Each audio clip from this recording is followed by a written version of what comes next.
छपरा में चुनाव के बाद जो चुनावी हिंसा हुई है और जिस कारण से एक व्यक्ति की मृत्यु हो गई है और जिस कारण छपरा आज चुनावी दंगल के आग में झुलस रहा है और मानवता शर्मसार हो रही है, इस आग की चिंगारी कहीं ना कहीं कल ही लग गई थी।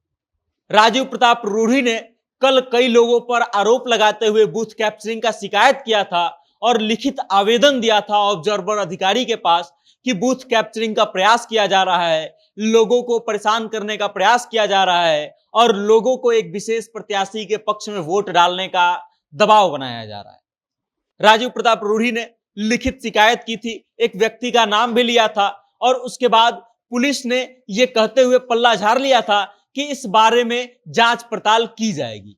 अब आप समझ लीजिए कि कैसे इन छोटी छोटी चिंगारियों से छपरा में यह आग इतना बढ़ गया कि एक व्यक्ति की जान चली जाती है।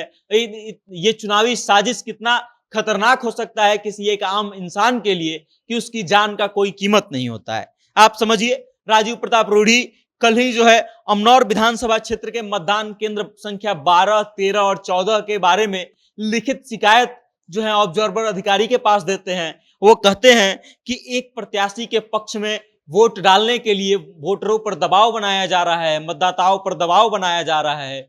जब वो वोट डाल करके निकल रहे हैं तो उनसे पूछा जा रहा है कि आप किस प्रत्याशी को वोट देकर के बाहर निकले हैं, और उसके बाद जो उनके पक्ष में मतदान नहीं कर रहा है उसके साथ दुर्व्यवहार किया जा रहा है।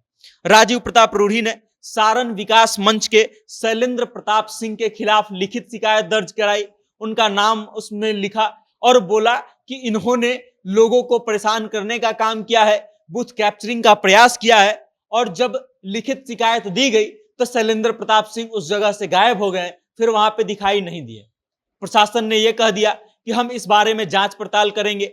एक तो खबर यह है, और दूसरी जो है रिविलगंज के सिंगर टोला में मतदान हो रही थी, उस बीच ही दो गुटों में झड़प हुई। उस समय भी दोनों प्रत्याशियों के समर्थक जो हैं आपस में भिड़ गए। एक प्रत्याशी के पक्ष में मतदान करने के लिए वोटरों पर दबाव बनाया जा रहा था और दूसरे प्रत्याशी के समर्थक जो हैं इस बात का विरोध कर रहे थे और इस कारण मामला तुल पकड़ लिया। दोनों दलों के समर्थकों के बीच में झड़प हो गई, दोनों दलों के समर्थकों के बीच में पथराव की स्थिति बन गई और उसके बाद फिर पुलिस ने उन्हें शांत कराया।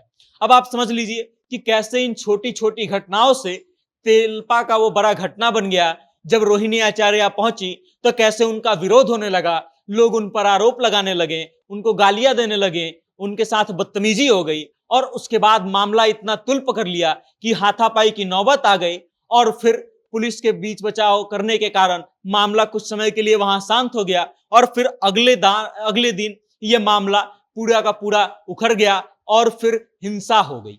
हिंसा ऐसी हो गई कि एक व्यक्ति अपना जान गंवा बैठा, दो लोग घायल होकर पटना पीएमसीएच में रेफर हो गए और उसके बाद छपरा में इंटरनेट बंद कर दी गई।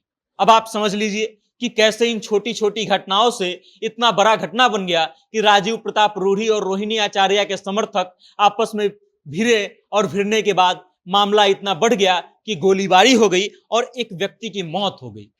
अभी फिलहाल प्रशासन जो है लगातार कार्रवाई करने के मूड में घूम रही है, लोगों से पूछताछ कर रही है, जानकारी इकट्ठा कर रही है। राजद के कई स्थानीय नेता जो हैं वारदात के मौके पर पहुंच चुके हैं, वारदात जिस जगह पे हुई वहां पे पहुंच चुके हैं, अस्पताल पहुंचे और उसके बाद से प्रशासन से इस बात का निवेदन करने लगे कि अब जो है जल्दी से जल्दी त्वरित कार्रवाई की जाए। लेकिन आप समझ लीजिए कि कैसे चुनावी रंजिश जो है इतनी छोटी छोटी बातों से बढ़ती है और बढ़ करके कैसे इतना बड़ा रूप ले लेती है कि एक व्यक्ति का मौत हो जाता है, दो लोग घायल हो जाते हैं और उसके बाद पूरे के पूरे जिले में इंटरनेट बंद कर दी जाती है, इंटरनेट की सेवा ठप कर दी जाती है। आप समझ लीजिए कि किसी भी प्रत्याशी का समर्थक कितना हावी हो सकता है किसी दूसरे व्यक्ति पे कि उसको जान लेनी पड़ जाए या जान देने की नौबत आ जाए। बाकी इस खबर को लेकर के आप क्या सोचते हैं, आपकी क्या राय है? छपरा में हुए इस हिंसक झड़प को लेकर के आपका क्या विचार है? कमेंट के माध्यम से अपना विचार हम तक जरूर भेजिएगा और देखते रहिएगा जनता जंक्शन। मेरा नाम वेद प्रकाश है, कैमरे के पीछे है विशाल। बहुत बहुत धन्यवाद।